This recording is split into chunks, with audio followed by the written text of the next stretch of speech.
Well, with that, let me go ahead and start this then. I call this debate to order. The resolution on the table is resolved. Deficit spending is a major risk to the U.S. economy. Resolved. Deficit spending is a major risk to the U.S. economy. I am looking for a first speech in the affirmative. And I have a speech from Mr. John Dykers. John, you have 4 minutes. Hi there, Luke. Mr. Chairman, I would first like to say I'm so thrilled with your description of our learning process in this adventure.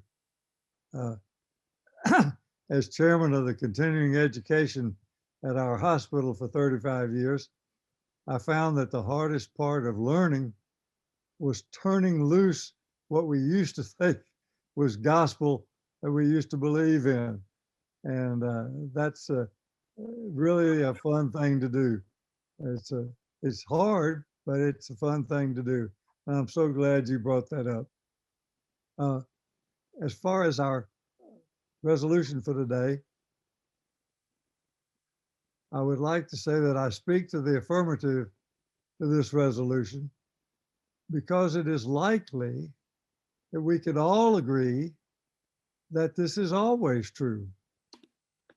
Our discussions will revolve around to what degree this is true now. The threat of deficit federal government spending must always be balanced off against whatever threat is posed by the problems on which we spend the borrowed money and the effectiveness of the federal spending on dealing with that problem. The threat of deficit spending must also be balanced against the tolerance of those willing to lend money to the United States government and the worth the bond market puts on the full faith and credit of the United States.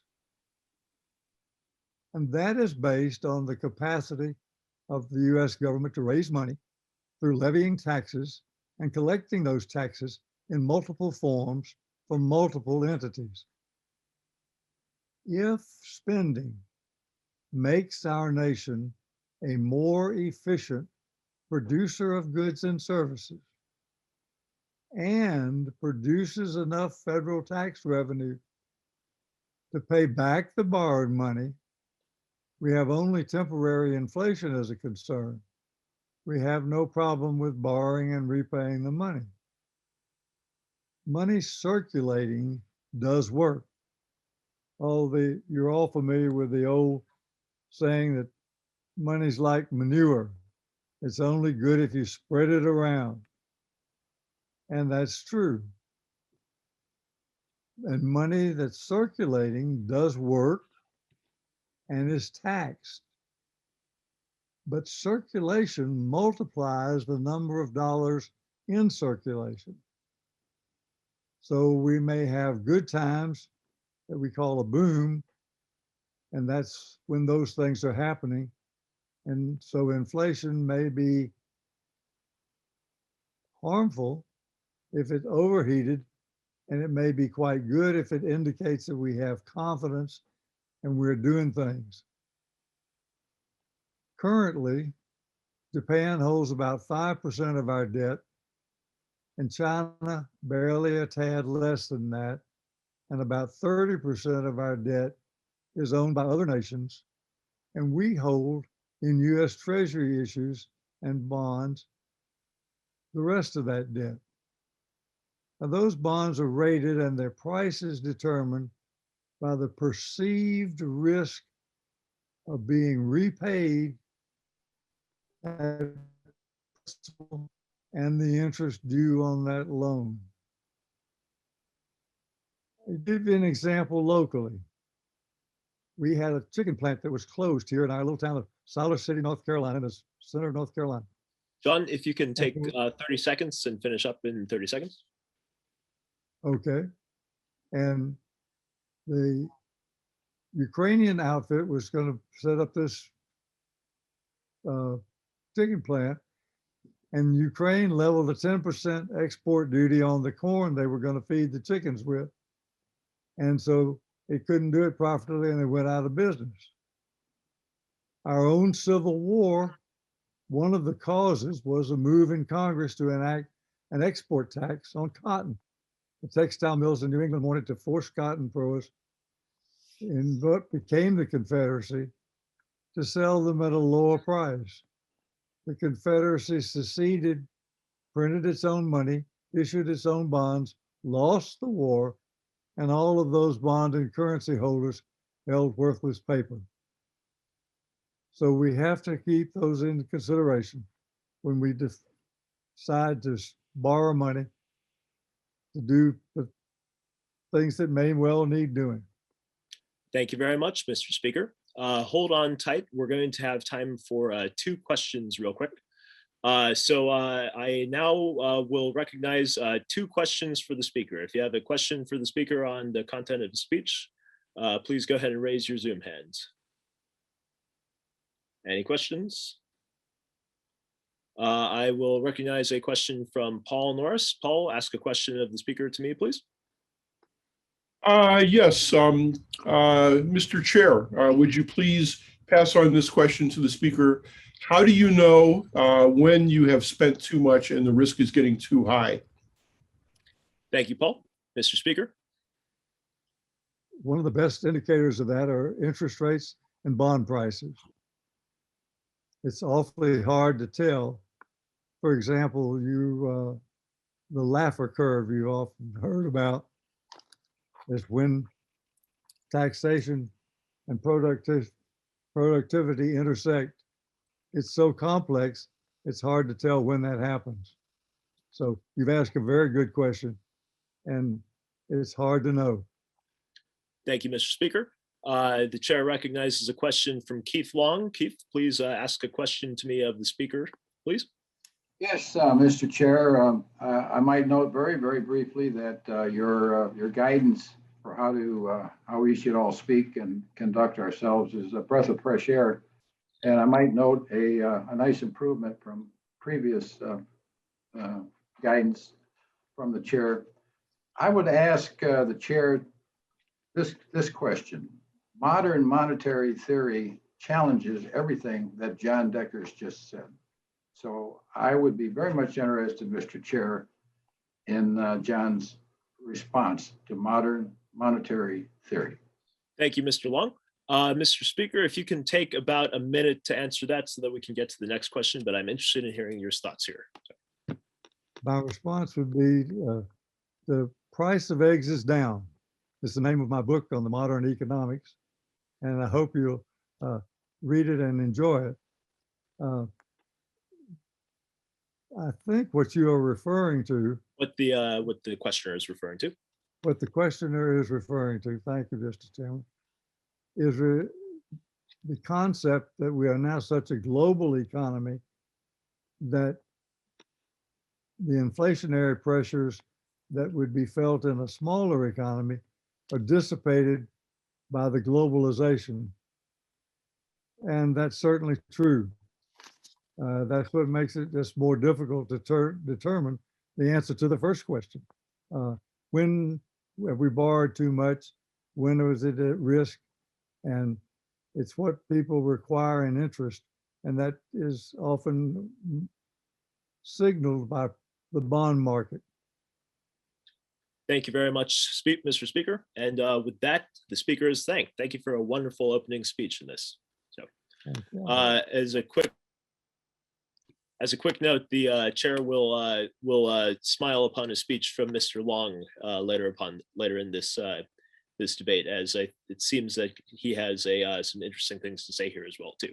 All right, so with that, we are going to go on to our first speech in the negative on the resolution, and it's just a courtesy reminder to everybody.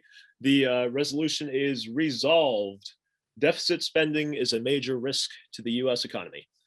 So I'm looking for a speech in the negative, and I would like to call on Mr. Garrett Neves. Garrett, you have 4 minutes. You're on mute, Garrett.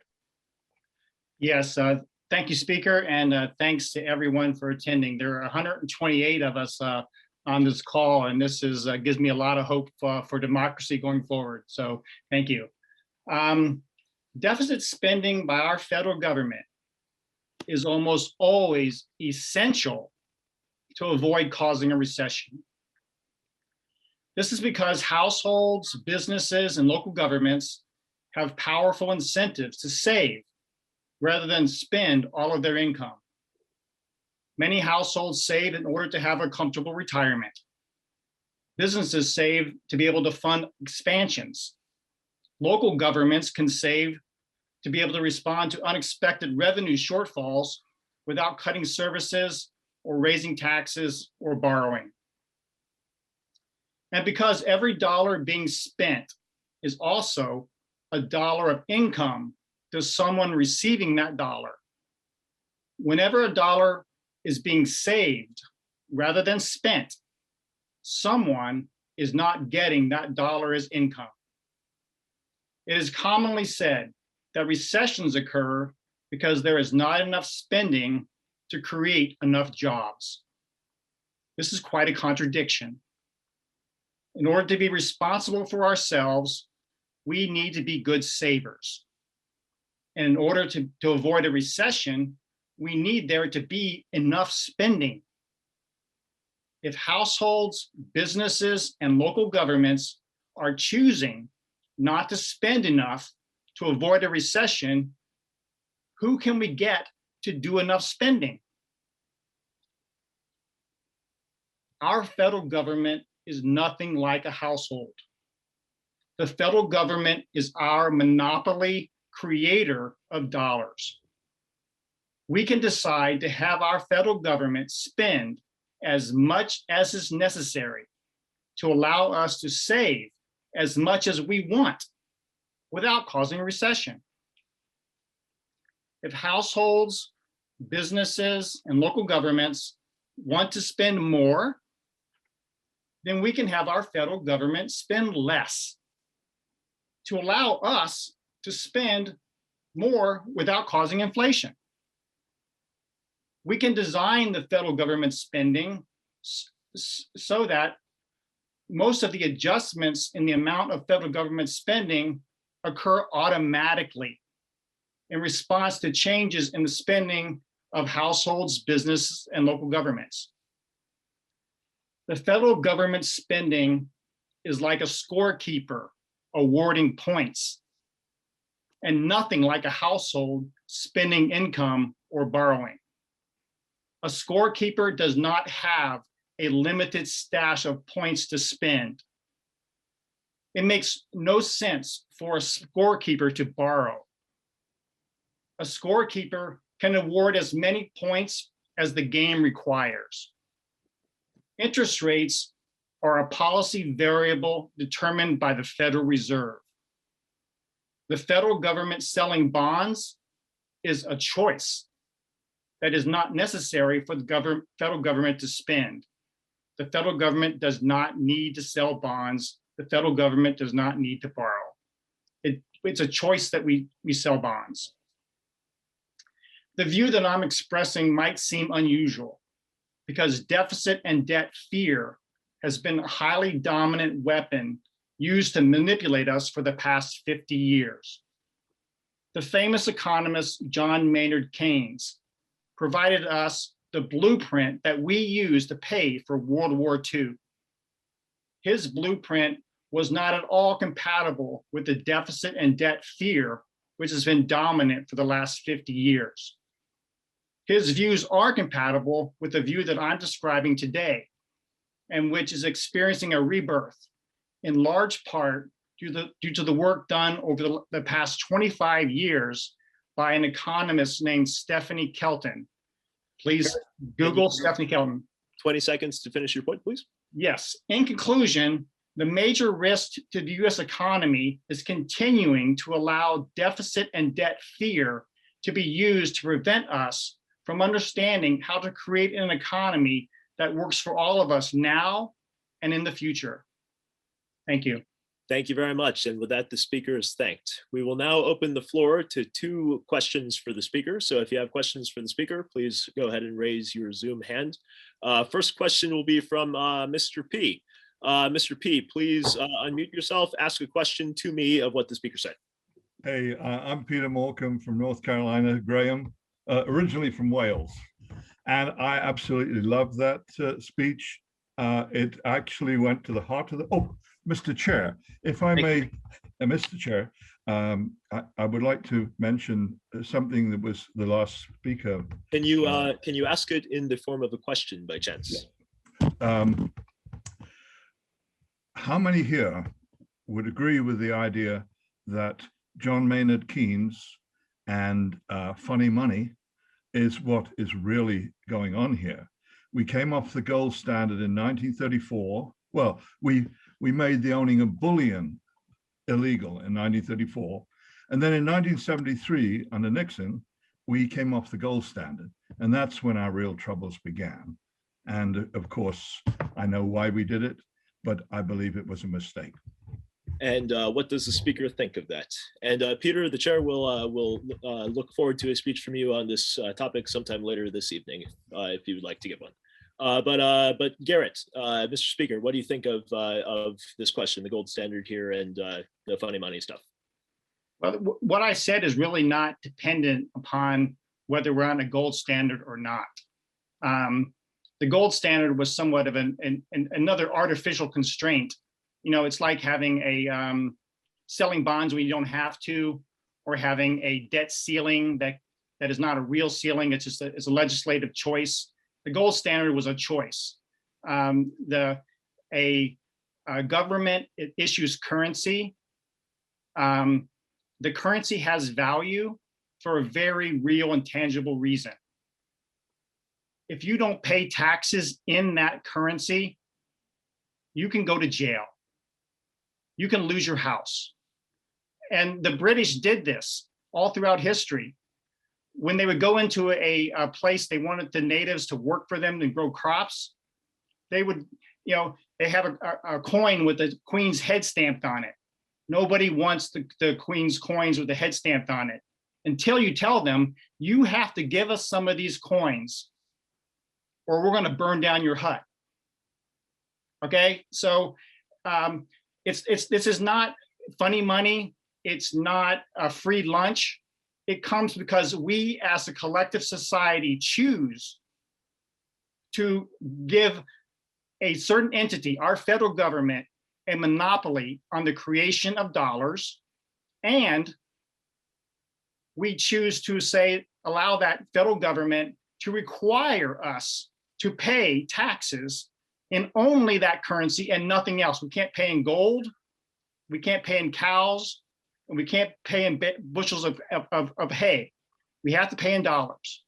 That's what gives the currency value. It's not, one quick point, it's not some generic, vague confidence it's a very tangible, real thing that gives the currency its value.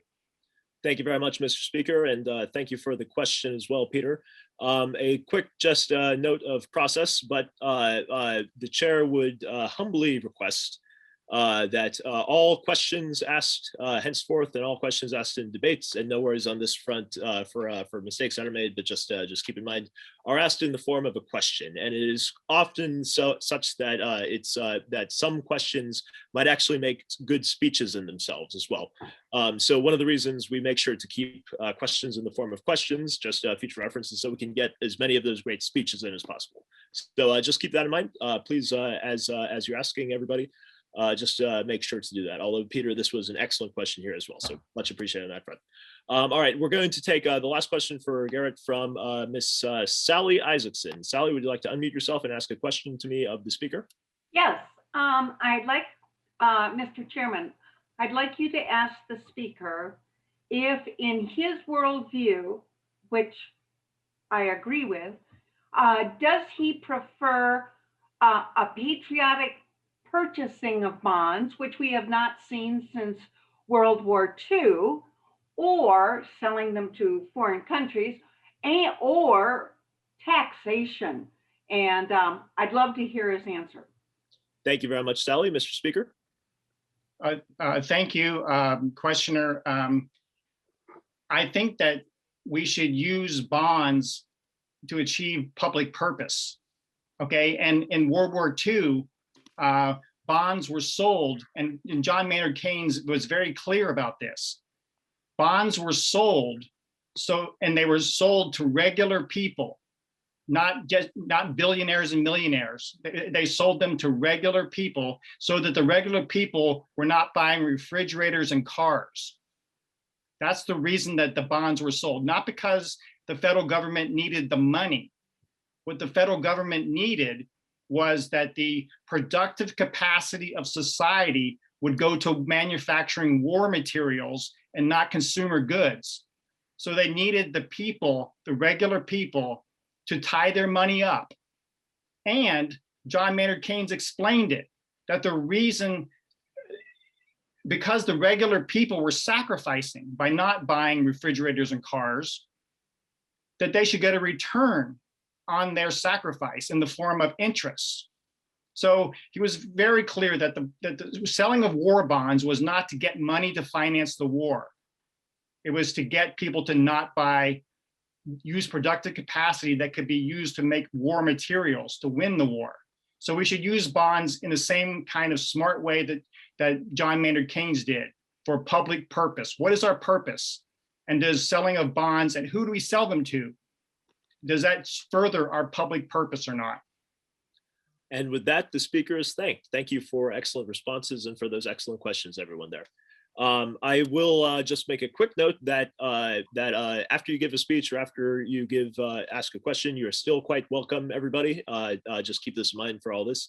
To continue to participate in the debate. I will be trying to get as many voices in as possible, but I will also be trying to shape this conversation such that some of the more interesting interactions come out in this as well. And I myself am learning some interesting things just in these first two speeches already. So I'm looking forward to seeing how this goes onward. So, all right, with that, we are going to go to our next speech in the affirmative. And I believe I have a speech in line from Bet Ballhofer. Bet, would you like to unmute yourself and give a speech for 4 minutes? And also let me know if I pronounce your last name correctly. Yes, you did. You have Thank 4 you. Ladies and gentlemen, I would like to posit that deficit spending is not a major risk for the US economy. It's a major risk for the citizens. There's a phrase that I don't know if you've heard, but it's called cash is trash. Now, I work in the software industry, but before you execute me, let me tell you that all my friends are trying to find places to put their cash because everyone is very worried about having savings. I'm going to take your mind back to 2008 when we had a huge financial crisis. I actually gave a speech on this crisis because I was obsessed with it. People were looking for places to put their money that would be better than the inflation that we had. And that was really difficult. And that's why we had all this speculation. And I think that you see this again with GameStop, Bitcoin, the housing market, at least in the Bay Area, is completely crazy. And this hurts people who are regular citizens who cannot figure out where to put their money. The speculation is off the charts. I want to give you guys a metaphor. What if the government gave every family a little printer and it said, here, go print some money as much as you want? What would happen is every family would take their money in the morning, go to the store, try to buy milk and shoes and houses and cars. And each of those providers of those items would have to keep increasing prices because the stocks keep getting run out. Everyone keeps buying the milk. And then people who are not getting that little printer or weren't paying attention now can't buy milk. This is a real thing that I'm seeing is happening, especially with GameStop. So I think that this is not just some abstract US policy that's going to change the economy. I think this is a real thing right now, and that we need to think about it very seriously and take action, because cash is trash, and this is what all the kids are saying. So I would love to hear people's thoughts on this. So I'm going to give the rest of my 2 minutes back to Mr. Chair. Well, thank you very much, Madam Speaker. With that, we will thank you for that speech. And with that, we will go on to 2 questions from the audience for the speaker. If you have a question, please go ahead and raise your Zoom hand. Anyone who has questions for the speaker, let's go to Mr. Keith Long again. Keith, please unmute yourself and ask a question of the speaker. Thank you, Mr. Chairman. I'm somewhat taken with Beth's jingle, cash is trash. It makes me suspect that she's a closet crypto girl, but I could be wrong. And I don't know, maybe I shouldn't use a pronoun. Keith, is your question, is the speaker investing in cryptocurrencies? I'm thinking there must be an alternative or an alternative theory that the speaker is advocating. That's an excellent question. Madam Speaker, is there an alternative theory to cash is trash to what you're thinking about here that informs you on this? Mr. Chair, I do not pretend to have written a book on the price of eggs is down. Unfortunately, I just am hearing things from my fellow software engineers, and that is the phrase that everyone is using. And a lot of them are investing in Bitcoin and other crypto. I personally do not have time to figure that out. And my family, who doesn't know anything about, they probably don't even know what Bitcoin is, are also not sure about anything like that. And they're the ones who are also going to suffer from this kind of situation. Thank you, Madam Speaker. We will go to our next question from Sally Isaacson. Sally, would you like to unmute yourself and ask a question of the speaker, please? Yes, Mr. Chairman, would you please ask the speaker to explain? I don't understand how deficit spending is from printing money in our own home. I really have trouble. I'm having trouble with her argument in understanding it. And I apologize for that. It's probably because I wasn't listening close enough, but I'd like her to stretch it out a little bit. Thank you. Thank you, Sally. Madam Speaker, would you mind explaining the metaphor there as well? Mr. Chair, thank you for the question.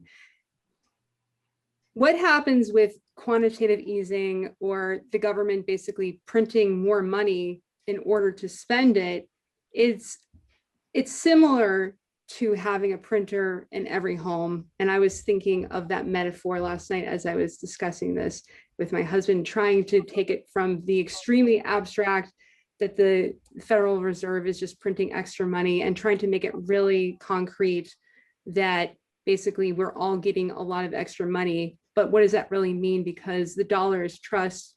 And at the end of the day, that is going to turn into milk and cars and houses. So I was trying to make a metaphor, and I hope that Mr. Chair and the audience could follow that. And next time I will make it a little bit longer.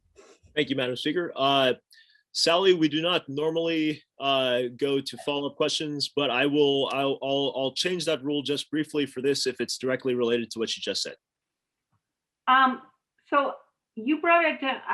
The speaker brought it. Mr. Speaker, the speaker brought it down to the personal level, whereas deficit spending would be building infrastructure that we have ignored for years, not necessarily taking up and charging up consumer goods.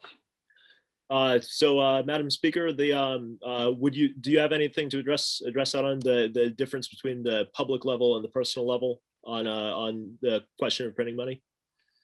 Yes. So what I would say, Mr. Chair, is that if the government is spending money on infrastructure, it still has to get the money from somewhere. So, and those families that are getting paid that money, they will then bring that money into the economy, which is circular. So eventually the money will be brought back in. So that's how that ties together. Thank you for that answer. And Sally, thank you for the questions as well. All right, with that, the speaker is thanked. Thank you for an excellent second affirmative speech. We're going to go to our second negative speech, and as soon as we get through the second negative speech, we will be right en route to going to more speeches for the evening. So with that, I am looking for a speech in the negative on the resolution. And I have, I believe, Ethan Abelman ready for a speech. Ethan, would you like to unmute yourself and give a speech? You'll have 4 minutes. Thank you, Chair Luke. As John Diker said, there's sort of a question here about degree, right? How much is safe? And I'm not an economist either, so don't consider myself much qualified to talk about how much of a deficit specifically is safe without causing rising interest rates and whatnot. I imagine that'll continue to be addressed on the call. What I can speak to is whether deficit spending in general is a threat to the economy.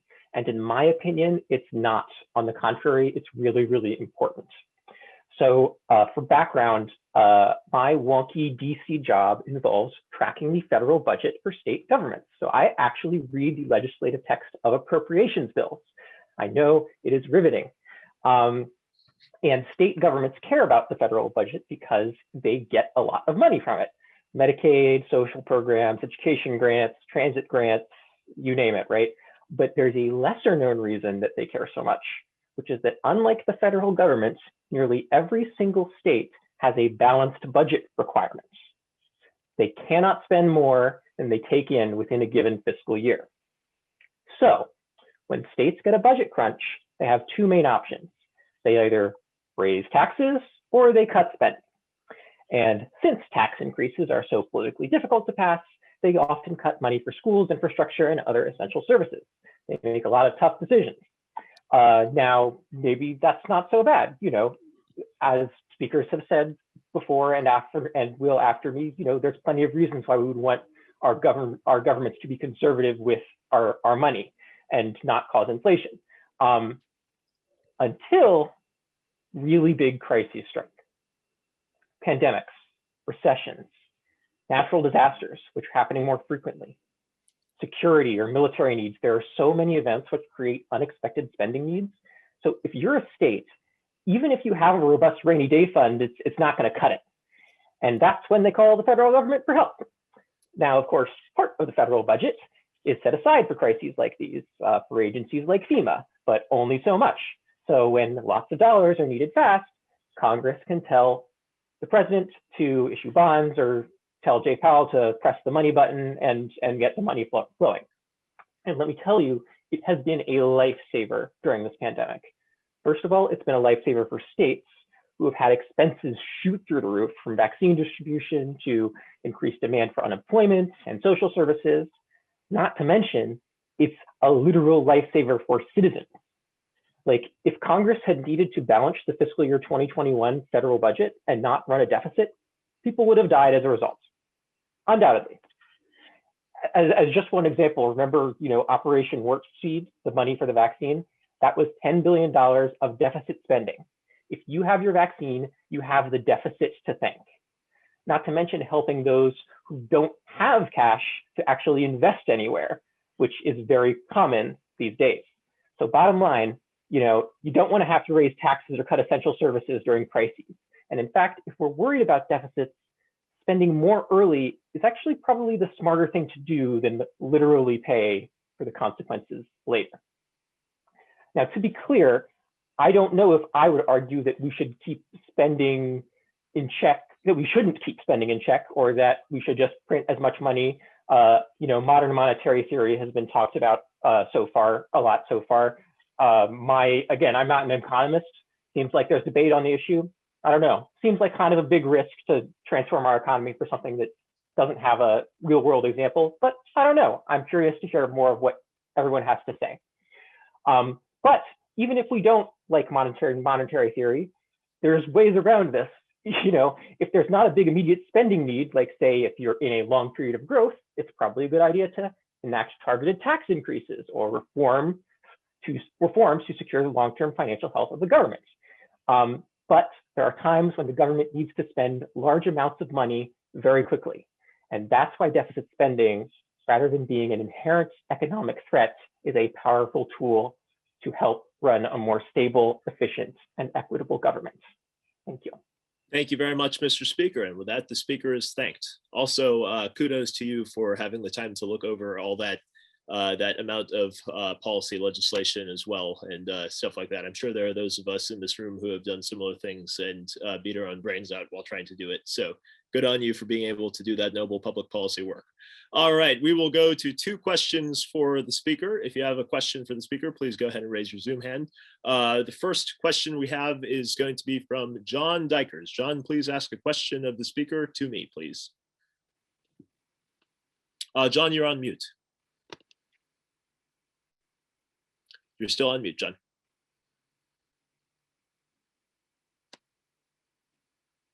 You're still on mute. We're actually going to go to another question, but I will come back to you for the second one to see if you can be unmuted. If not, go ahead and chat your question to me. Oh, there you are. All right. Now you're on mute again. You're still on mute, John.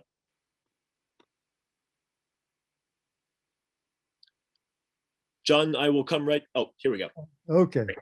Ask a question of the Sorry, speaker. Mr. Speaker, for my technologist was out of the room.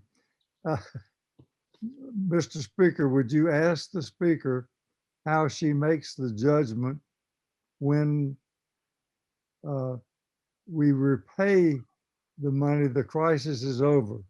We fought World War II and we dealt with COVID. Then how does she make the judgment to raise taxes and repay that money? Thank you, John. Mr. Speaker. Well, I think John Dykers' question is the question, right? There, as I said, that's sort of a question that I don't know the answer to. I'm not an economist. Presumably there is some points, and presumably people smarter than me, assuming we don't enact modern monetary theory, presumably people smarter than me, like Janet Yellen or whoever, will tell me when that is, and I'll trust them. My point more is the point I'm trying to make is less so, that we currently, our deficit is currently unsustainable or sustainable or either way, really. My point is more that deficit spending has a role, and it's a really important role, and we shouldn't just sort of disregard it and say that we need to have a balanced budget amendment. Thank you, Mr. Speaker. Next question is going to go to Mike Wolf. Kala, keep your hand up. I'll go to your question after this since we have a little bit of extra time. Mr. Wolf, please ask a question of the speaker. Thank you. Mr. Chairman, please ask the speaker or convey to him that we understand the need for deficit spending in difficult times, but does he propose that in good economic times that the government should reduce spending and reduce its deficit spending as Keynes anticipated in order to prevent a ballooning national debt? Thank you, Mike. Mr. Speaker.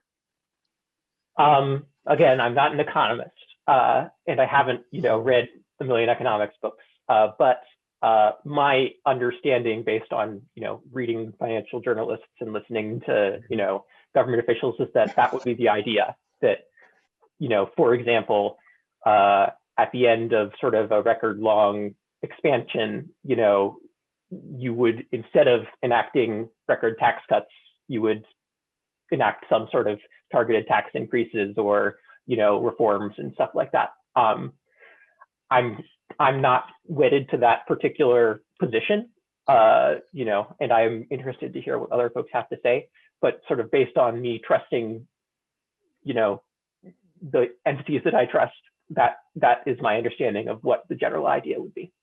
Mr. Speaker, I have a question. Are you an economist? Just kidding. All right, we'll go to one last quick question from Kala Perkins. Kala, please ask a question of the speaker to me, please. Kala, you seem to be having some. Kala, are you still there? We go. Can you hear me now? Yes, now we can hear you. Yes, please ask a question of the speaker. Kala, you seem to have gone back on mute. Okay. There we I'll go. speak like this. I can't hear you so well, but you can hear me. So first of all, I will preface it by I am definitely not an economist. I have been listening to the different points that were raised and am aware that during this time with COVID and everything, our military expenditure increased by about 5%. And what I want to understand is the whole question of our economics, the deficit, it seems to be a fable relative to what we want to spend on. And I'm not understanding this relationship. If we have money, don't have money, and then how much we spend on what has interest to whom. These questions, after World War II, it doesn't seem that we came back to a civilian technology base. And so I'm trying to understand this relationship. Thank you, Ms. Perkins. Mr. Speaker, would you like to address it? Yeah, I think I can, without trying to make too many sweeping generalizations, I think I can address that. The answer is politics.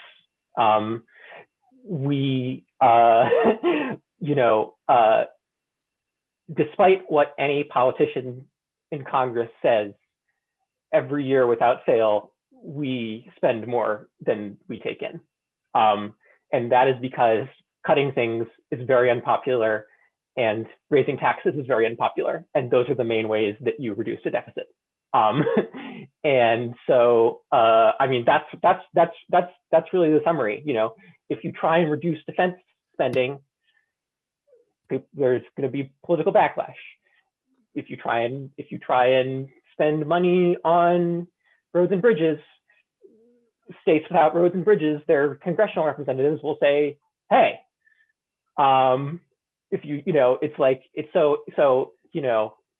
unfortunately, from my perspective, there's sort of been a loss of sort of a national perspective in the appropriations process, and much of it is rubber stamped. And I'll just rubber stamp, similar slight increases from the year before. And I'll also say, a lot of this has to do with congressional procedure as well, because,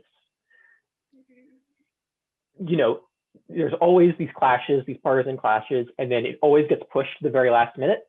And so in order to cut a deal, the easiest deal to cut is to change the least possible from the previous fiscal year.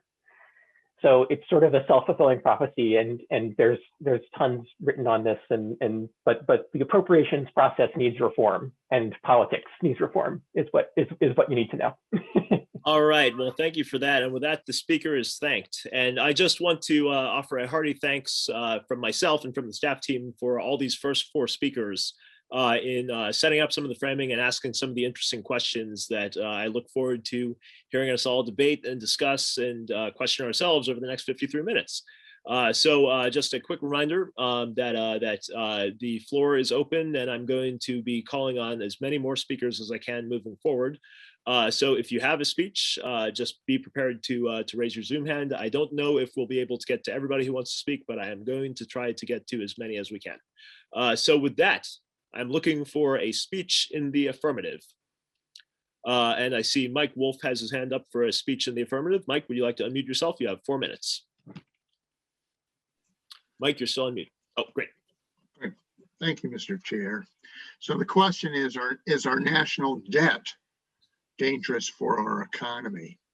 I submit the following, that any financial advisor would tell us that as individuals, mounting credit card debt that carries over month to month and year to year is very dangerous, as the principal and interest mounts up until it chokes off spending options for important things like our previous speaker brought up.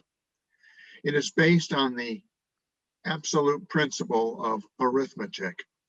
I submit that our national debt shares the same danger. Our national debt is, in essence, our nation's credit card debt that we all must share. So according to Pew Research, our net interest payments on the debt are estimated to be $393.5 billion this fiscal year, or 8.7% of all federal outlays. This is up from this is almost 50% of our national defense expenditures for things such as Homeland Security, Pentagon, etc. Our USDA budget for the federal government is $146 billion. And that includes food stamps. So imagine if we took nearly personally a 9% pay cut because we had to pay somebody else. This is what our debt represents to us in simple arithmetic. According to Pew, our national debt exceeds our GDP. It's roughly 104%. Germany's debt is 60% of that. We are closer to Greece's debt ratio than we are to Germany's. Our national debt is going to be more than 24 trillion. And what is not included in that discussion are the unsecured liabilities for Medicare and Social Security. According to Forbes and many others, they're predicting that somewhere between the year 2024 and 2030, Medicare will start running out of its funding and will have to reduce the amount of benefits it pays. That is an additional burden on seniors. Some say we only owe ourselves, but that's partially true. The government gets its money from us in the form of taxes or borrowing by issuing bonds, which is the government's way of credit card debt. The more we borrow, the more we pay back. The more we pay back, the more we need to borrow to maintain the same federal budget or the ever increasing federal budget. That means the more the government takes, the less the private sector has to create new products and new jobs. That means a shrinking tax base. It becomes a vicious cycle. And we saw how it ended in Greece. Massive government entitlement program cuts for them. And the unintended consequences, the rich stay rich, but the poor actually get poorer because they depend upon the government. And now it's looking at a loss of funds and will then cut benefits. Earlier speakers have referred to Keynesian economics. And one of the most critical elements to Keynesian economics is that in the good times, the government stops deficit spending and actually starts saving money to prepare for the times where deficit spending is needed. And what we've seen is a perversion of what is basically a simple concept that we all apply in ourselves personally. And what the perversion is, the spending has never been decreased.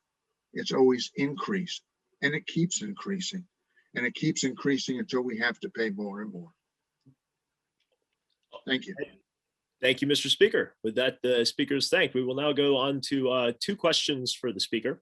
First question will be from Cheryl Stevenson. Ms. Stevenson, would you mind unmuting yourself and asking a question of the speaker? Cheryl?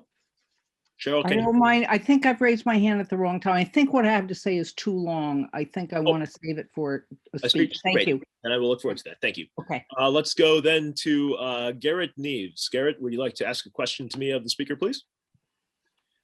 Yes, Mr. Chairman, I'd like to know if the previous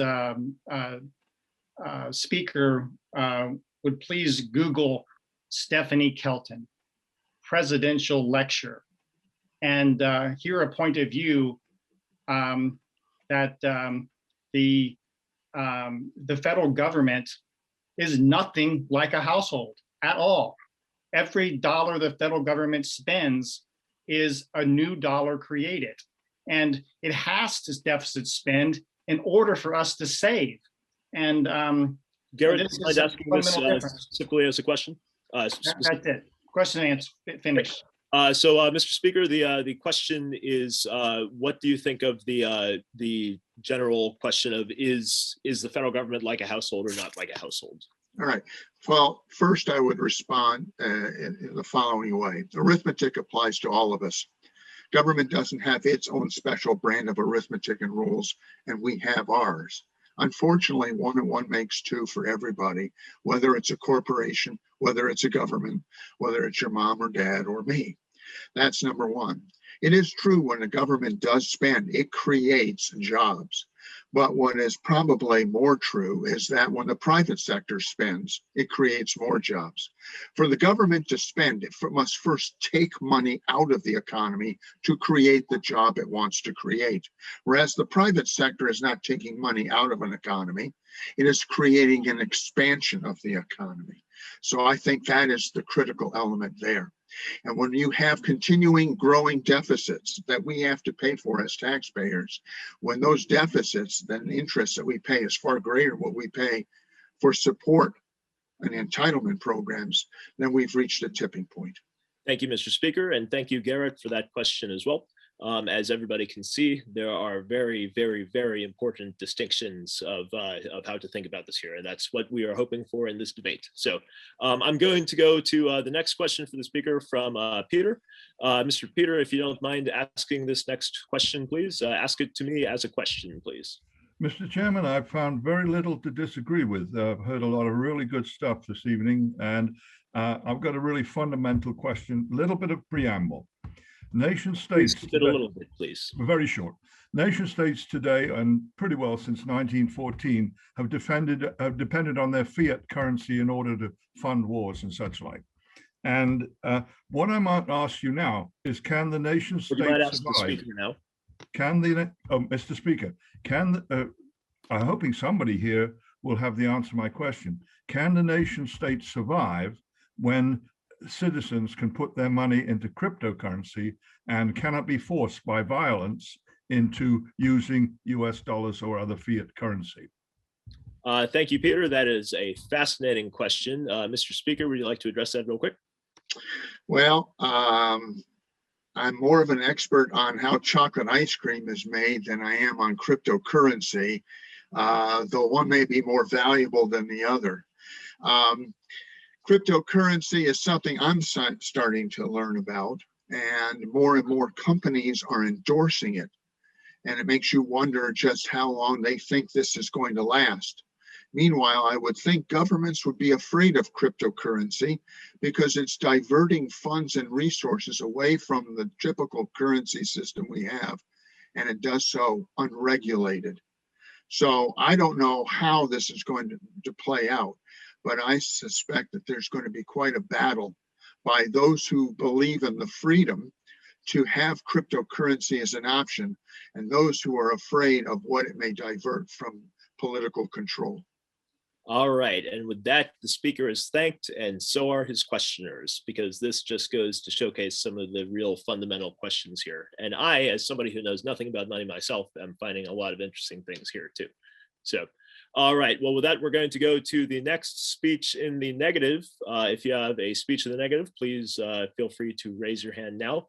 I believe there was one Kirk who was going to give a speech. Kirk, you're going to be the next speech. So if you can unmute yourself, and you'll have 4 minutes. Kirk. Yep, perfect. Let me time that. I think intuitively, most of us understand that the outcome of a lot of deficit spending, a large debt, is going to be inflation. And I believe Greece was brought up as an example of a debt crisis. But I think Greece stands out as an example of what happens when you spend a lot and you can't like print your own currency because, you know, they're part of the European Union. They use the euro. They weren't able to print currency to pay off debts. I guess in the United States, that means large amounts of deficit spending and a large government debt would essentially lead to inflation because we can't go, you know, money printer burr, as they say on the internet. And, you know, I think we talk about inflation as a serious risk, a possible problem. I guess the reason that I am speaking in the negative here is that I'm not quite sure is inflation necessarily that bad for us? Obviously, there are negative outcomes to inflation. Prices go up. If you don't make a lot, that could hurt a lot. But there are also upsides to inflation. The United States, for example, and this was brought up by multiple candidates, regularly labels other countries as currency manipulators. They say that other countries inflate their currencies too much, and that allows their goods to be competitively priced compared to goods in the United States.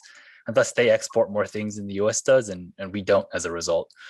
But then I think, well, if we had a lot of inflation in this country because we spent a lot of money on all these things, couldn't we be the exporters? I think that's really fundamentally it for me. I don't particularly see inflation as a huge threat in a country where, you know, the labor force participation rate for prime age people is lower than it's ever been, where the manufacturing sector employs fewer people than it's ever manufactured, where the trade deficit is higher year after year after year. There is a sense, I think, that, you know, inflation also happens when you have kind of a fully active, fully utilized economy, because, you know, if everyone's working and making money, they spend more money and all of that. But I don't think that's really the economy we live in. We have entire parts of the country that seem totally underutilized, jobless, you know, unemployment, just devastating communities. Not going to name places, but, you know, you read stories about these places, and, you know, that's not even, like, without even getting into the effects of, you know, what we could spend, you know, money on in terms of deficits to help areas. It doesn't seem like we have low inflation year after year. It hasn't gone above 3% in the last 2000, you know, in decades. We've had high deficits from, you know, 3 presidents in a row at this point, before Bush, Obama, Trump, Biden, very bipartisan. And even with all those deficits, even with a rising national debt, we don't have a lot of inflation. And a lot of these, you know, economic markers seem fairly low to me. So I guess I'm just wondering, like, you know, sure that we could have inflation, but is it that bad? And there's a lot of good things we want to spend money on. So maybe we should be having much higher deficits year after year. And with that, I think I'm 3 minutes in and I don't have more thoughts. So I'll give people time to ask questions. Great. Thank you very much, Mr. Speaker. I'll try to get a couple questions in here. I just have a quick question as well, though.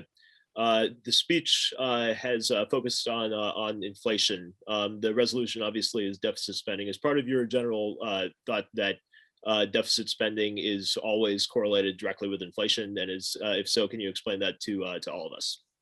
Well, I think it was listed a lot as a possible negative thing for, you know, as a negative economic outcome of deficit spending. And I guess my stance was, it doesn't really seem that negative to me. And, you know, all the other things that we could be spending money on seem pretty great. So maybe deficit spending is something we should be doing a lot more.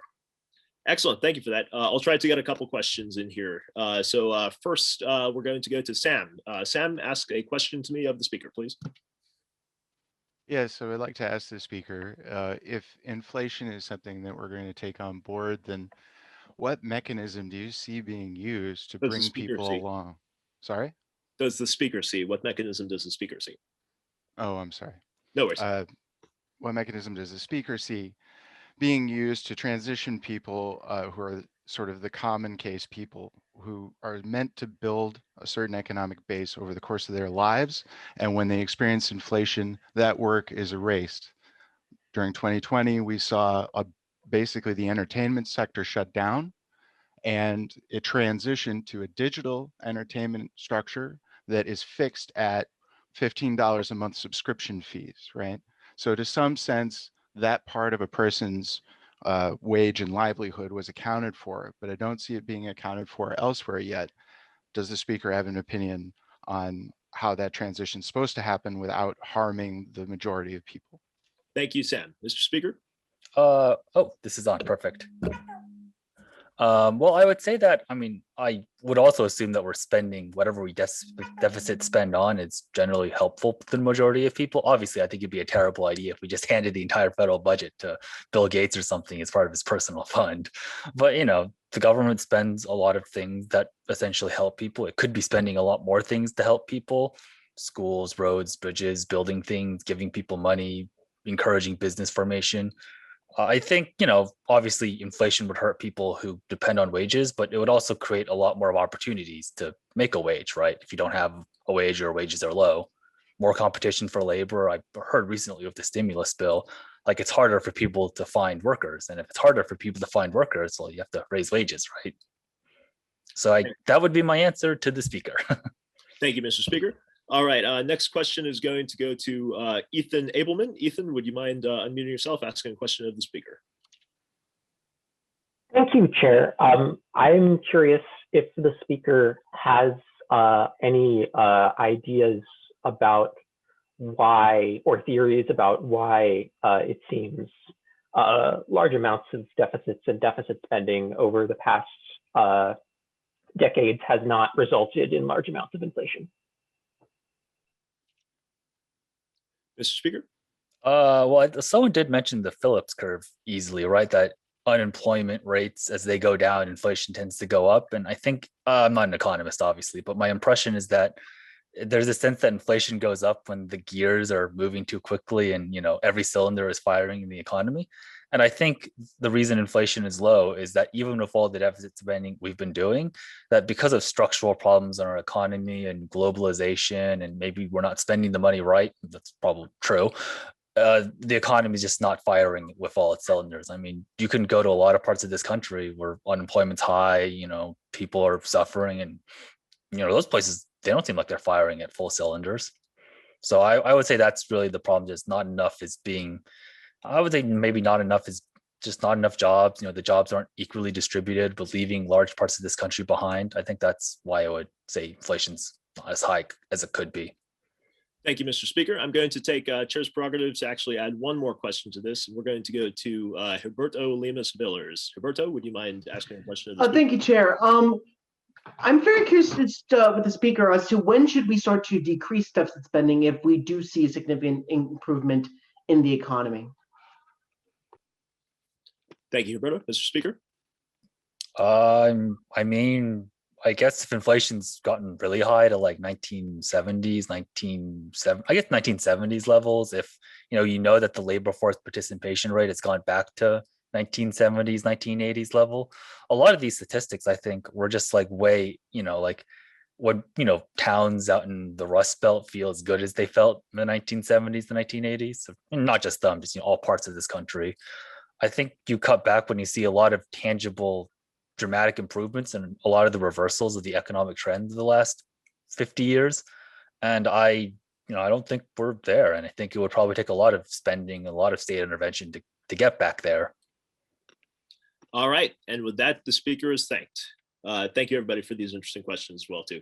And just out of full disclosure, everybody, I am not an economist either. So feel free to let everyone know as you speak to if you're an economist or not. I feel like that's a useful kind of thing. All right, so we're about to go to the next speech in the negative. I mean, in the affirmative.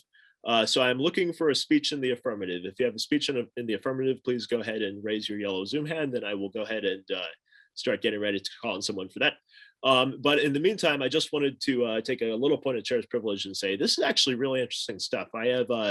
I've recently been looking into some history of the 1890s through the 1930s, and a lot of the sorts of conversations that were had in public around those times on things like gold and silver bimetallism and antitrust and questions of like hard money currency folks versus soft money currency folks. I don't know. It's I guess there's maybe this is partly a bad thing, but maybe it's partly a good thing as well. It seems like some of these questions and the issues at stake don't just go away, right? And every generation of Americans has a treasure trove of much more thought on this, both among their fellow Americans nowadays and going generations back on it as well. So I don't know. I'm not going to say who here has been Carnegie and Mellon and William Jennings Bryan, although there's probably some echoes of all of those here too. So. All right, so let's go to the next speech in the affirmative. I would like to call on Heidi Benson for the next speech in the affirmative. Heidi, you have 4 minutes. Go ahead and unmute yourself. Thank you. I don't know that I have 4 minutes of conversation for everybody, but I'll give it a shot. So, Mr. Speaker, I would like to ask the question about spending, and I want to ask why we keep adding more funding and budgeting toward programs that we have not yet used the money that we've previously allocated to those funds, i.e. schools, infrastructure, those types of things. Why do we keep adding more money and asking for more money to be borrowed to fund things that we haven't even spent the money from the previous requests? That's it. That's all I have. Well, that is a quick speech, but much appreciated on that. So we will go straight to the questions from the audience then. So thank you very much, Madam Speaker. First question we will give to Ethan Abelman. Ethan, would you like to unmute yourself and ask a question of the speaker? Oh, well, the speaker sort of gave us a question as their speech, so I was going to offer an answer to the question. Is that? Yes. Okay. Oh, if you can, well, I guess there's some rules things here that the debate team needs to be thinking about. But if you could make a modest answer and then end it in the form of a question that the speaker can give an answer to afterwards. Can you do that? Okay, I'll do my best. Great. Great.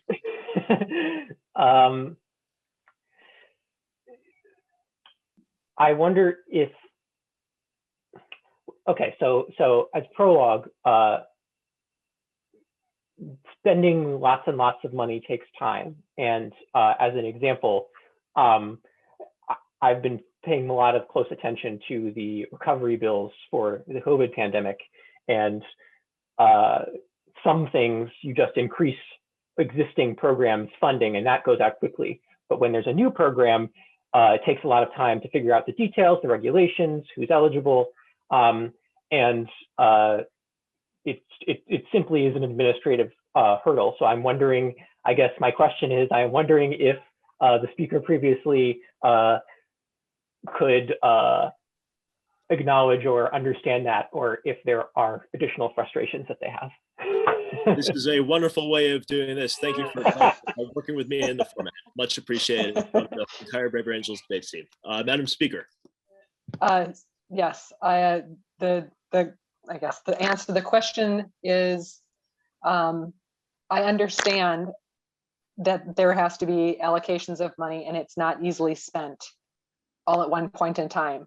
And it seems like if we're going to continue to ask for money, why can't we ask for lesser amounts of money in those requests more continuously and spend as we go, as opposed to just keep piling on money and keep piling on debt and keep piling on more deficit to the country when it doesn't seem necessary on today's budget. Thank you, Madam Speaker. We will go to one more question for the speaker from Michael. Michael, do you have a question for Ms. Benson?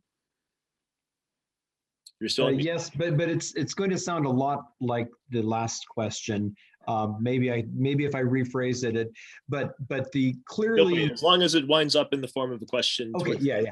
But considering the lag between approval and actual expenditure, would the speaker consider it wise to go ahead and allocate more, anticipating that money will be spent soon, and that rather than have the lag time again, that the next expenditures might be, we want to have them?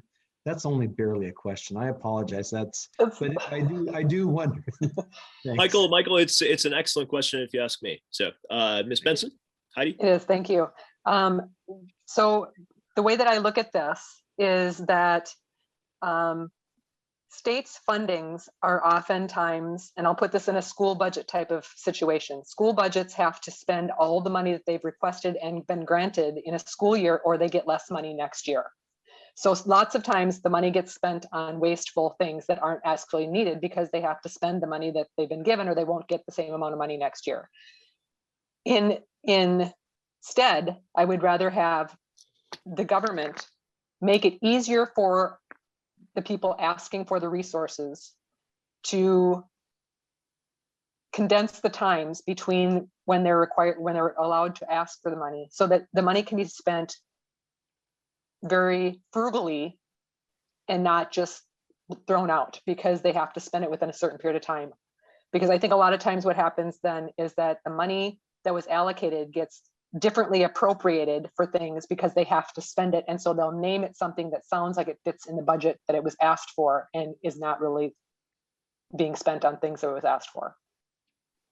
All right. And with that, the speaker is thanked and the questioners for this last speaker are thanked as well. So just as a point of chair's privilege, I will make sure to let everybody know that speeches can in fact be as short as you're willing to make them. And we will always accommodate to make sure that we keep going on this kind of front. So, but I've been enjoying this here. So let's go to the next speech in the negative. I'm looking for a speech in the negative. I see Dave Baldwin. Dave, would you like to unmute yourself? You have 4 minutes to make a speech. Great. Thank you, Mr. Chair. And thank you, everybody, for this is my first debate tonight. So looking forward to this. So I want to also offer a couple of alternative points of view on the question of whether deficit spending is harmful. And I'm going to make the case that deficit spending is neither inherently harmful nor inherently helpful. And I think that we're actually asking the wrong question. The US dollar, as we all know, is a fiat currency. It has no intrinsic value, and its value is subject to manipulation by printing money and all kinds of things. I've heard a lot of alternative points of view tonight on whether or not the federal government should be considered to be like a household. And my personal take on that is that there are some things that are parallel. Some things work the same on a large scale and a small scale, and some things are different.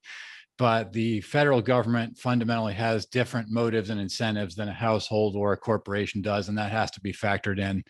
But the question I want to throw out here is, when we spend money, what are we actually spending? When we're spending something that has no intrinsic value in and of itself, there's something we need to really rethink here, because when we really need to think about what we are actually incentivizing. And I could ask you, should I eat more food or should I eat less? Well, there's really no way to answer that question, because not all foods are beneficial, not all foods are harmful, and even foods that are beneficial become harmful when consumed in excess. So the deficit spending the question of whether or not we should spend during a deficit, whether the federal government should spend money, I believe the question needs to be reframed, and we need to consider, what should we be spending the money on? I'm really surprised that that question really hasn't come up, because to me, the key to building a strong economy is creating value, creating resources, creating things that benefit the public. Private companies have ways of doing that. The public governments have ways of doing that. But if we think about money as a communication tool, and if we think about money as an instrument that can be used for motivating and coordinating large scale effort, I think we can have a much more interesting dialogue if we said, if we were to spend money on a large scale, on a federal level, on a state level, on a local level, what programs would we argue for funding?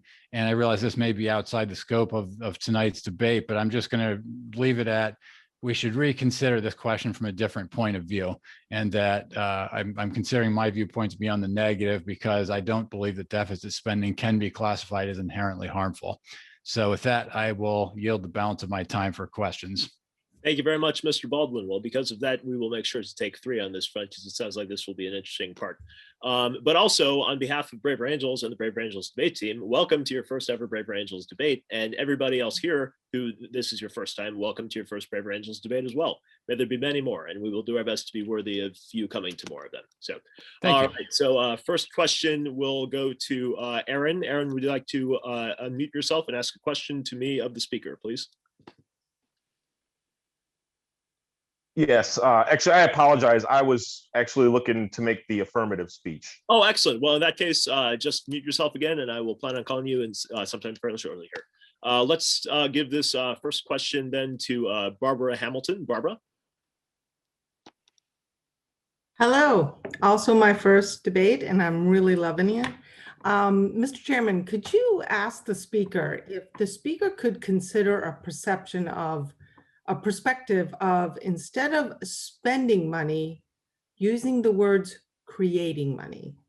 Does the federal government spend money, or does the federal government create money? And what are the implications of changing that wording in how he thinks about this question and this debate? Thank you, Ms. Hamilton. Excellent question, Mr. Speaker. So my answer to that question is, the federal government neither spends money nor creates money, because money has no intrinsic value of its own. The federal government manipulates money. And I say that without any judgment of manipulation being a good thing or a bad thing.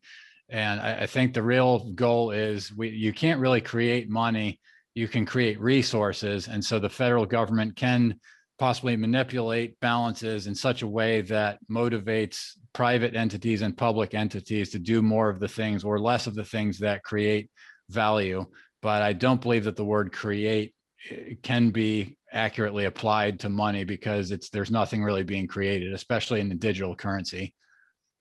Thank you. That's a fascinating answer. Thank you, Mr. Chairman.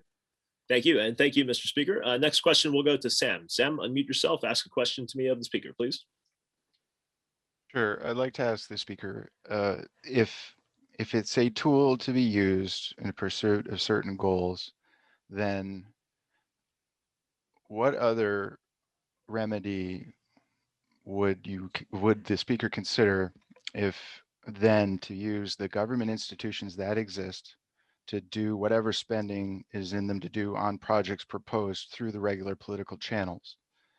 After all, isn't that what we're trying to do with our government, is to provide a focal point where we can participate and decide together collectively or as talented individuals how any money is spent at all, including deficit spending? Dave, do you have a thought on that? Okay, so I'm going to answer the question as I'm able to understand it here, but so I might, or is it okay, Mr. Chair, if I rephrase the question the way I'm think that's being asked and clarify if that's accurate? Please Okay, do. so And, what I take from the question is, what alternative solutions would I propose as far as deciding what federal spending is appropriate or not? Basically, that's what I'm extracting from the question. And the questioner says that that's basically it. Okay, so I think there's no one size fits all blanket way to answer the question in terms of what, because I think it really depends on what projects or proposals come to the table. But in the most general way I can answer it would be, we have to look at what types of spending are necessary or beneficial for the public good and unlikely to occur as a result of private individuals or institutions, in terms of what private individuals are willing and able to do. So a couple examples that come to mind for me are thinking about the example of World War II. There were many things that needed to be done for the war effort. Private individuals or companies may or may not have necessarily done those things, and potentially could not have done those things at the speed that was necessary to respond to a threat to national security. I think the rest of it, I mean, that's just, I'm using that as one example, and I don't think it necessarily has to only be military or national security examples. I think that's the one obvious example that comes to mind. There are many others, but I think each proposal has to be weighed in terms of how likely, how necessary, how beneficial is the proposal, and how likely is that spending to occur on the private funds. My general preference would be to leave things to the private market as much as possible, while recognizing that the private market will not necessarily do all of the things that need to be done. That feels kind of vague, but I think that's the best answer I can give without getting into a specific proposal. Well, and with that, the speaker is thanked, and this has been informative in just framing of things. So thank you, Mr. Speaker, and thank you all previous speakers on this front. All right, so just so everybody is aware, we are 19 minutes before we have to adjourn the debate for some quick announcements. So I'm going to reduce the time of each of the speeches from 4 minutes to 3 minutes, in the hope that we can do at least 4 more speeches before we have to adjourn, and I'll try to get as many in as I can beyond that. So promising 4, and we'll try to get as many beyond that as I can. If you've been raising your hand, I will do my best to get to you soon. Meantime, I believe Aaron had raised his hand. Aaron, are you still willing to make a 3-minute speech? Yes. Great. Thank you, Mr. Chair. So I guess this is my first debate here with Braver Angels, and just thank you for the time. And I guess I wanted to just share a little bit about myself. I guess I'm now 42 years old, and I've lived through a few of these recessions. At this point in my life, I've accumulated a decent amount of wealth, and like many others, have been very concerned. What do I do with that cash? What happens if this hyperinflation does hit us? And I did some research and had seen Paul Krugman speaking about similar trends in Japan, where they printed a large amount of money and it did not induce hyperinflation, which did make me feel a little better. However, this instance in history, it just feels a lot different than the other instances, like the tech bubble, like the recession in 2008, timing with the financial crisis, and that, everywhere I go, I see, help wanted signs. Everybody is looking for employees, and at the same time, a whole lot of this spending is going to, people that, subsidizing people to not work. And so, how are we creating value? We've got fewer people working than we had previously. And my concern is that, subsidizing that and not having people out working, creating the value, is that going to put us into a situation where, we see something very different than we have in some of the past instances? That's my speech. Well, and with that, the speaker is thanked. Thank you very much for that. We have time for 2 questions. Speaker about his speech, please raise your hand now. I see Ethan Abelman. Ethan, would you mind unmuting yourself, asking a question of the speaker to me, please? I thank the speaker for their speech, and I would ask the speaker whether they consider a pandemic or other similar type of situation an appropriate time for the government to pay people not to work. Thank you, Ethan. Mr. Speaker. Yes.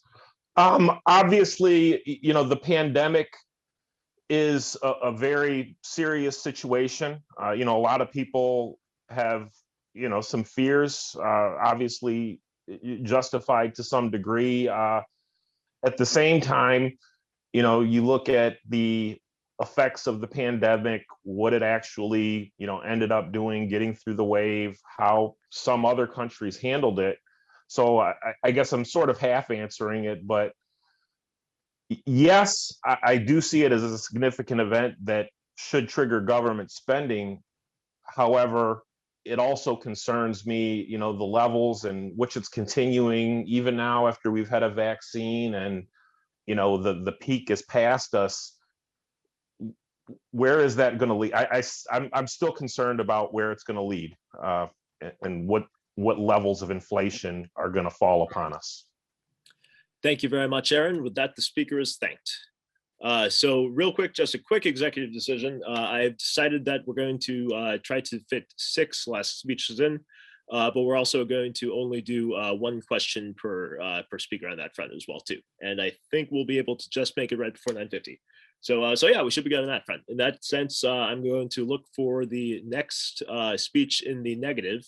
And I believe Cheryl Stevenson has been raising her hand for several, I guess, over an hour now. Cheryl, are you still there? Cheryl? Whips, anybody hear about Cheryl? All right, we will return to the Cheryl question in just a minute, but in that case, I'm going to call on Humberto Lemus Villers. Humberto, you have 3 minutes.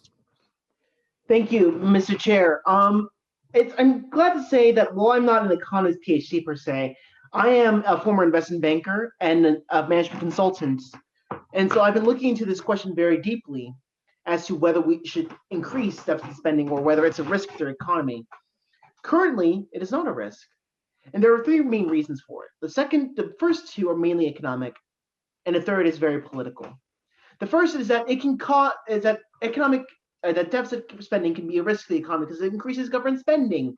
It can be very costly for us. Current evidence says otherwise right now. Right now, the US Treasury yield is at 1.53% right now. And when I was born in 1995, it was around 6.45%. And ever since we had increased deficits, we've actually had a decreased spending in public debts or in treasury yields, where we are able to borrow cheaper and cheaper every time. Now, of course, we're spending more money since we're having larger deficits, but as long as you're spending it on the right items, this is not harmful at all. The second would be largely on inflation. Inflationary pressures will cause the cost of living to rise for everyone, especially if rising deficits are not met with increased taxation. That is also true in theory. In practice, we have not seen that happen since the 1970s. or at least in the early 1980s. Even with trillion-dollar deficits, our inflation rate within the United States in 2009, 2010 was still below 2%, the rate which the Federal Reserve considered crucial for the economy to grow. So it's not necessarily a problem with deficit spending currently, and we do not seem to have any problems with increased inflation over the next few years as it currently stands. And lastly, we believe there is a risk that increasing deficit spending would increase the size of government. Well, yes, increase the size of government theoretically is possible if you describe in size by the amount of money they spend. But depends on what are they spending it on. If they're spending it on increased infrastructure, possibly healthcare, education, maybe improved defense spending, that could be seen as useful expenditures. Giving to tax breaks for limited individuals or to subsidies for industries that do not need them are not. Look at our infrastructure bill. Some of it can be classified as yes, as infrastructure. Others seems to be more of a giveaway to some of President Biden's supporters in 2020 election. So I would say in a negative for now, we do not have a risk currently that the deficit will pose a threat to the economy in the long term if we spend it on the right items. If not, then we tend to be wasting extensive amounts of money and our future on these items.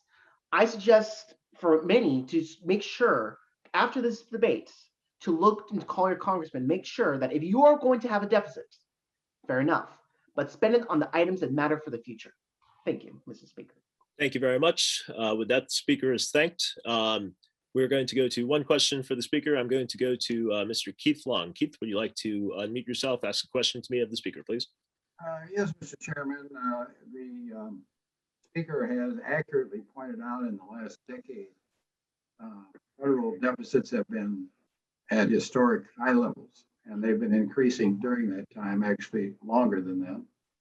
And concurrently to all of that, as the speaker pointed out, and I have a question, the interest rates, inflation, and unemployment are on a glide path and are currently at historic lows, with the exception of the pandemic. So the question is, for the speaker, what is there to fear about deficit spending, since in the last decade it's been historically rising and high, and all of the good things are accompanying that? Thank you, Keith. Mr. Speaker. Yes, I would like to give for the person that answered the question, I would say the conditions that allowed us to spend excessively over $1 trillion may no longer exist. Yes, we currently are seeing a significant surplus of cash or been able to go into treasuries and into other investments, or good cash going over for good investments.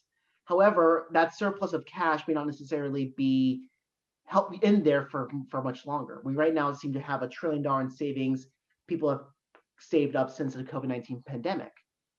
That may no longer be there as people start to go out, go on vacations, spending on new houses, and that could cause the savings to decrease, causing the need. So therefore, we would not necessarily need increased deficits to prop up the economy in the longer term. Now, I would say that in the shorter term, now that doesn't necessarily mean that we should not use deficit spending as in terms of investments.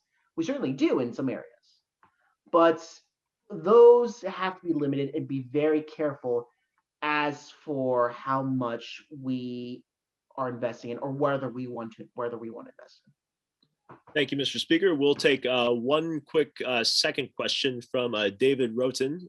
David, would you mind unmuting yourself real quick and asking a question to me of the speaker?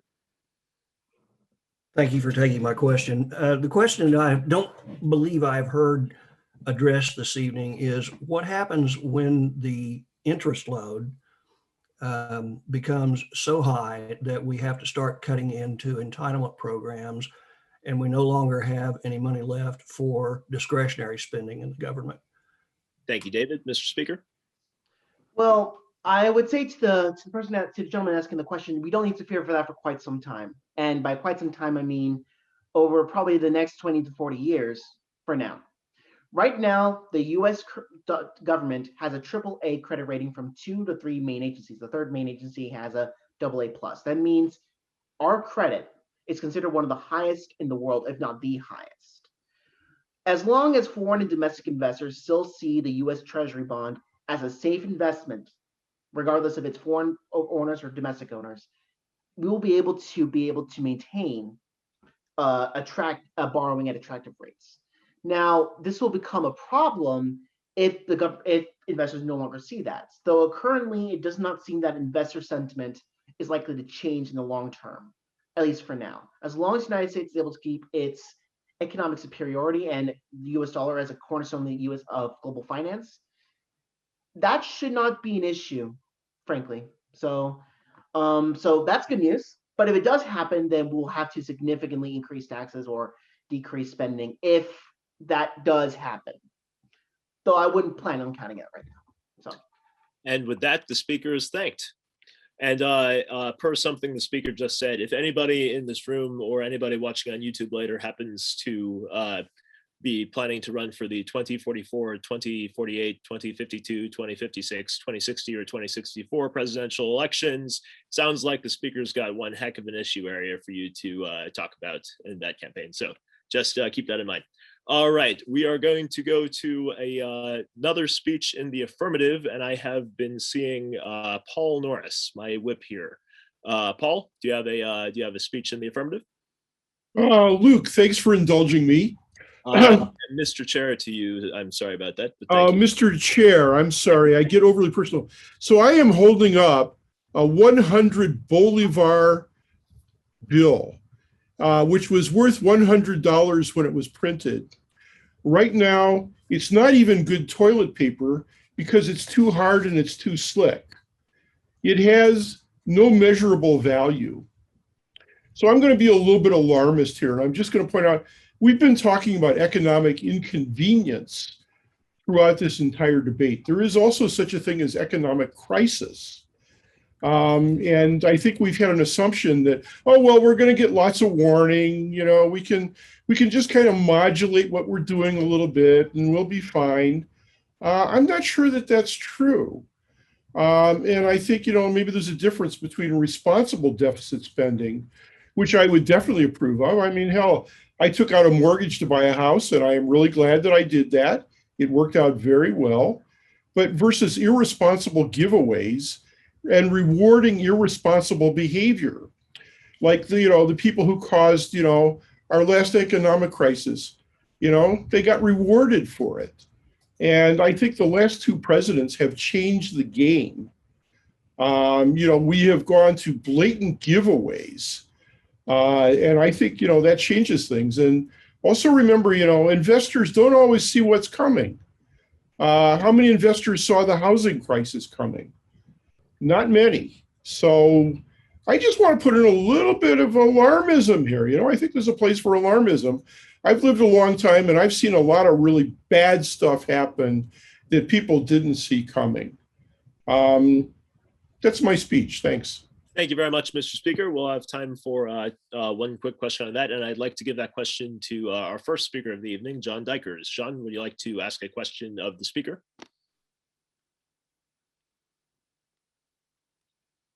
You're still on mute, John. You're still on mute. I don't know. Oh, John, you're still on mute. You're still on mute. I'm sorry about this, John. It seems like the tech troubles might hit us at this point real quick. I'm going to go ahead and give the question over to Michael. Oh, wait. I have a real There we go. question I want to ask you. Does the speaker, Mr. Speaker, does our speaker consider one of the functions of money to be the retention of value earned, that it required to earn the money? Thank you, Mr. Speaker. Given my age and the fact that I have substantial savings, most of which are in CDs, the answer is pretty obvious that yes. All right, and with that, the speaker is thanked. Okay, so we are going to go to our last speech of the evening, if somebody has one for us, which will be a speech in the negative on this resolution. Michael, I believe you've been waiting to make a speech in the negative. Is that the case, or? I'm sorry, the speech I had prepared, I can't tighten it to 3 minutes, and it would be unfair to take 4 at this point, but Would thank you you like very to, much. would you like to make a quick remarks, maybe a little bit outside of the speech perhaps, or? Well, the previous speaker, I would, if I can encourage, and this is somewhat in agreement with what he said, even though it's opposite from the point I was going to make, but federal debt has to periodically be rolled over.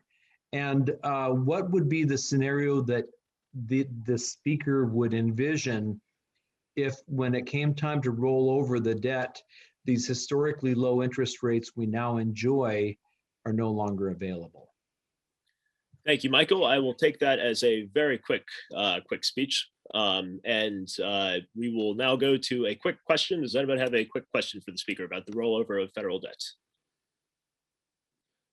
Seeing none, it seems that we are going to be ending this debate right on time today.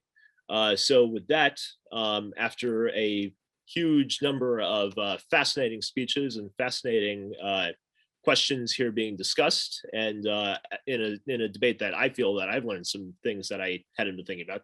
I would like to, number one, thank all the speakers and thank the staff, but number two, and don't go off right after this because we do have a couple announcements I have to make and a quick debrief.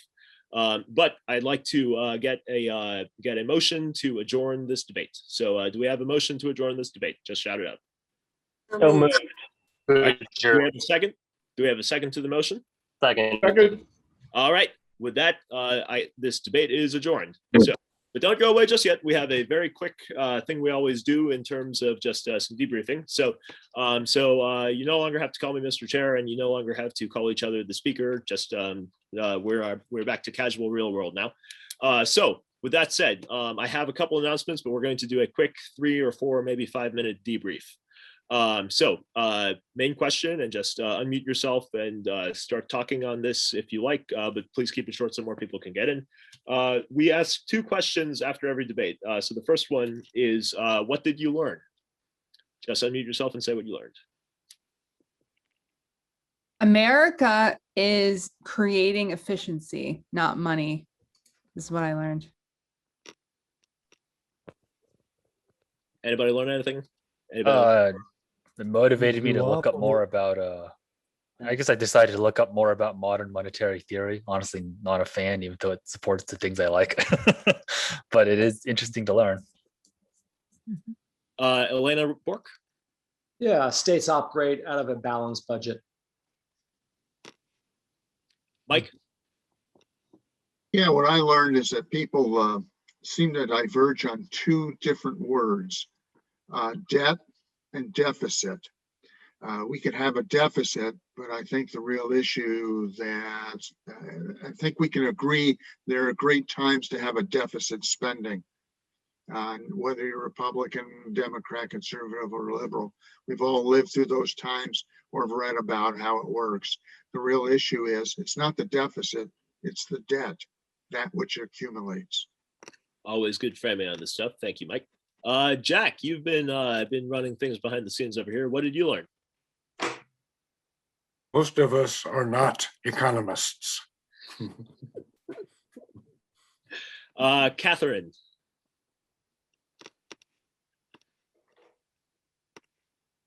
We're not economists, but we better be good money managers.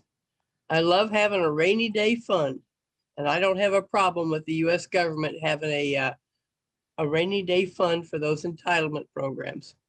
I think it'd be a wonderful idea. Thank you, Catherine. Let's go real quick to Paul. Paul, what did you learn? I learned that a woman with the same first name as my daughter is a famous economist, and I think I'll look up what she has to say.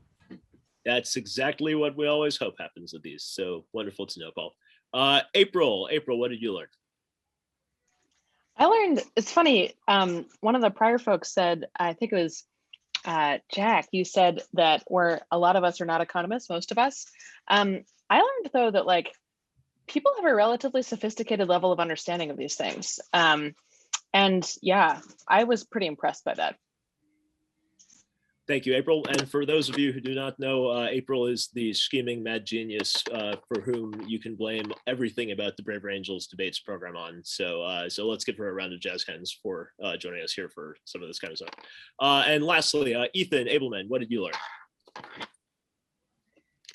I was exposed to a large variety of conceptions of sort of how fundamentally a U.S. economy works, and there was a larger diversity of theories about how that works than I had necessarily thought there might be. Thank you, Ethan. And thank you to everybody who gave speeches here tonight too. I said this already, but I gotta say it again.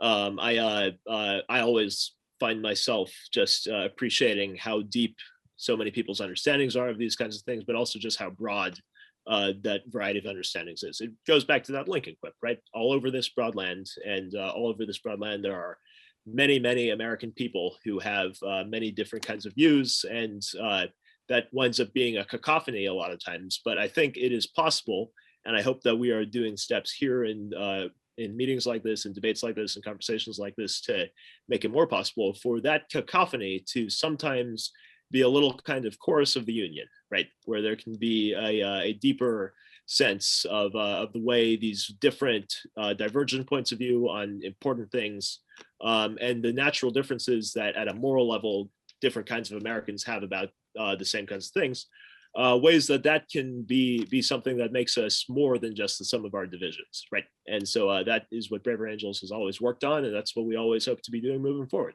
So with that being said, just a couple quick last announcements, and then I'll say some quick thank yous. First off, a thank you to all of the first four speakers. Let's give the first four speakers a round of jazz hands. And then second off, a thank you to everybody who spoke, everybody who questioned, everybody who participated in this debate. This kind of conversation could not happen without all of you.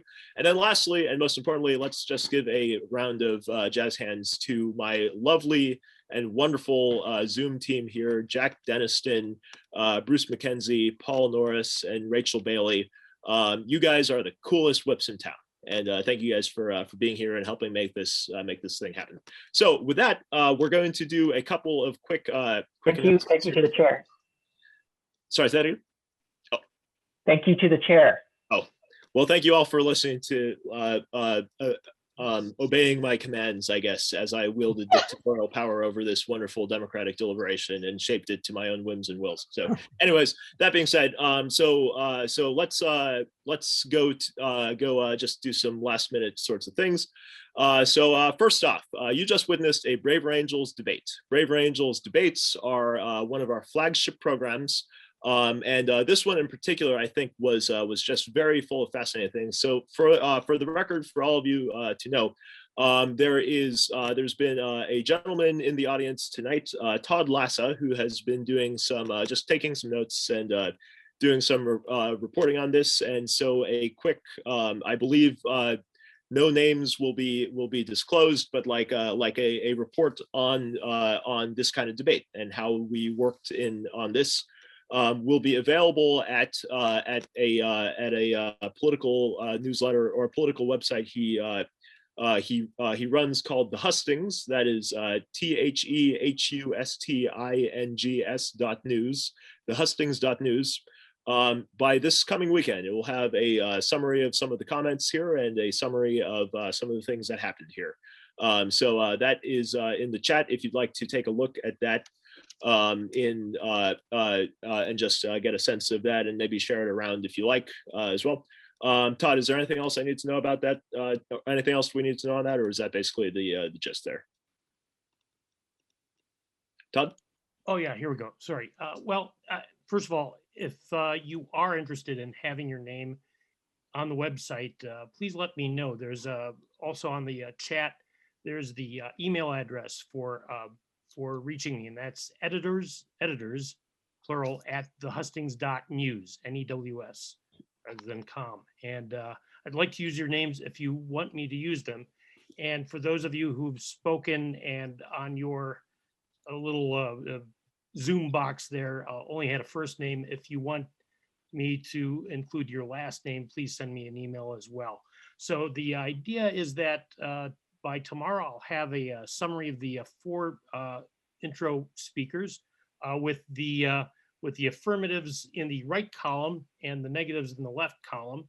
And I'll write a straight news summary down the middle.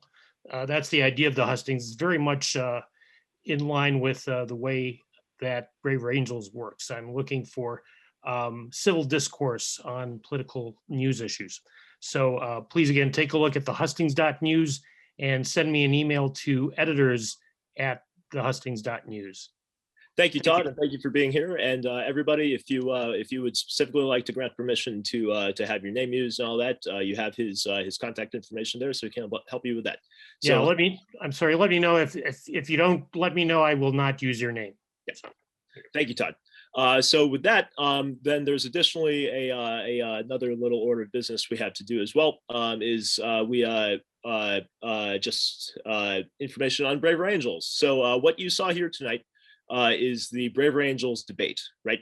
Braver Angels debate is one of our flagship programs. Again, April Lawson, who's in this room here, was the schemer who set it up. It's been a wonderful thing. I've been volunteering as a whip in a chair for quite some time. I now work full-time for Braver Angels, and this part is not my job, but I still love doing this because it's just one of the most fun kind of parts of the organization. But this is not the only thing we do here.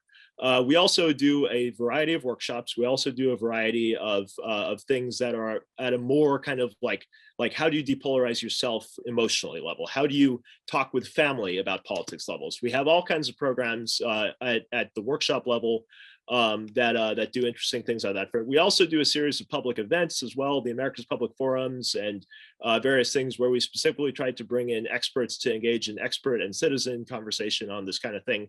Not just things about deficit spending, as we've seen here, there's a billion ways outside of mere expertise as well to talk about this. But you know, we tried to bring in people from all walks of life, and the experts are one of those, right? So so we do that. We also have a series of different media offerings, most famously the Braver Angels podcast, and we're working on expanding those beyond that. And then probably most importantly, the heart and soul of our work is the local alliances that ordinary Americans, like everybody in this room, and I think there probably are some alliance leaders and alliance members in this room right now here with us. We have Braver Angels local alliances in small towns and big cities and counties and states all over America that do this kind of event for their local communities. And that's really been the heart and soul of our work since we were founded after the 2016 election. And in some degree, everything we do in these national events is kind of an air support kind of attempt to get you to think about how can you bring this to your local community as well, right? So as you can tell, there's a variety of things we do, and we can't do it without help. We can't do it without volunteers, like the volunteers in this room and the volunteers who were running the other simultaneous debate on this tonight. And so we invite you wholeheartedly, if you are interested, if you are moved, if you want to come to more of these kinds of events and not just participate, but help us put them on, we very much invite you to join us at Braver Angels. And join us in the important work we're doing, because we really do believe that this is one of the sorts of work that everybody believes it's the important thing to do. It's really hard to do it well, and it's taken us a while with a lot of dedicated people, a lot of dedicated help, and a lot of trial and error to do it well. And we just want to be sharing that with as many Americans as possible, not only between now and the 2024 election, but for onward into the years and the decades ahead, because there is a sense in which what you saw here tonight, this kind of discourse between fellow citizens as equals with all kinds of backdrops and all kinds of views, is really part of the secret sauce of American democracy. Right. And it's something that has to be cultivated, and it's something that we ourselves have to cultivate. So so we invite you with open arms to join us at Braver Angels, to work with us at various levels if you're moved to.